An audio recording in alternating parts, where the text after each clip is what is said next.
Maria Sabina came from an ancestral lineage of curanderas and is known as the priestess of mushrooms due to her ability to heal using them and her unintentional role in the hippie movement. Maria Sabina was born sometime in between 1894 and 1904 in Huatla de Jimenez in Oaxaca, Mexico, and is part of the Mazatec indigenous people of the region. As a little girl, she showed an affinity for the spiritual world and intuitively discovered the healing powers of psilocybe mushrooms and herbs native to her area. Maria Sabina would refer to her mushrooms as Los Niños Santos, and through the guidance of her family, would learn how to use these mushrooms in rituals to heal. I want to make a real quick note that she does not consider herself a curandera or a chamana. Instead, she considers herself a Sabia sabadora, which is a wise healer. At the age of 14, Maria Sabina was married off to a 20-year-old man named Serapio Martinez, who she had 3 kids with. During her marriage, she completely stopped practicing her mushroom rituals due to the belief that you needed to be abstinent in order to reap any of the healing benefits from the mushrooms. At 20 years old, Maria Sabina was widowed, and due to the loss and the grief that she experienced, she became ill and was physically unable to move. So she ends up participating in a velada, which is a ritual performed by the Mazatec curanderos, and in this experience, she says that it was revealed to her that her purpose in life was to heal using Los Niños Santos, aka psilocybe mushrooms. Maria Sabina was able to recover, but because she was now a widow, she had to shift her priorities and focus on becoming a street vendor in order to support her children. She continued to perform her healing rituals, and although she was financially struggling, she never charged any of her patients. Maria Sabina kept this up for another 10 years until she met and married her second husband by the name of Marcial Carrera and had another 6 children with him.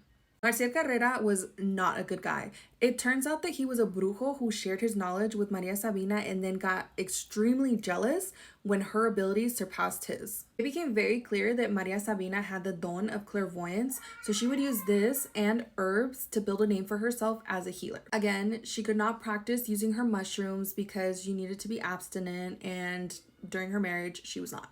After her second husband passed away, Maria Sabina was able to return to practicing with her mushrooms, and over the next 30 years, she became a very well-respected clairvoyant and Sabia in the Huatla area.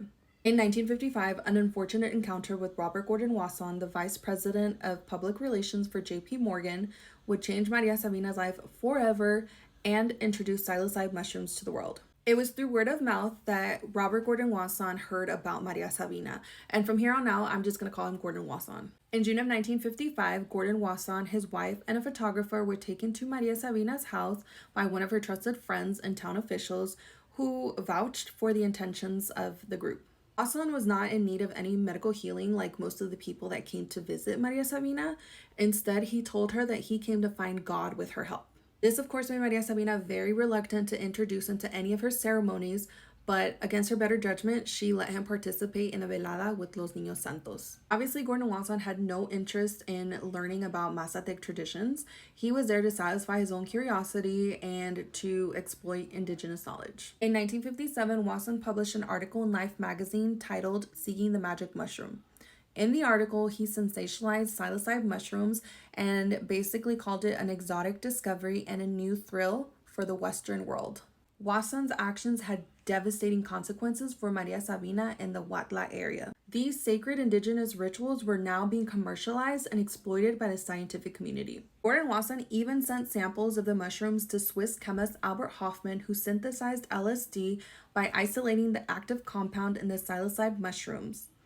This, of course, contributed to the psychedelic revolution of the 1960s. Maria Sabina faced many personal hardships after this article came out.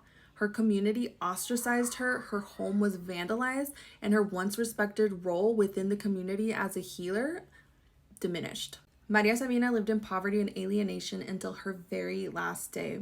And although part of her legacy is as a pivotal figure in the psychedelic revolution, take this as a cautionary tale of betrayal and cultural appropriation.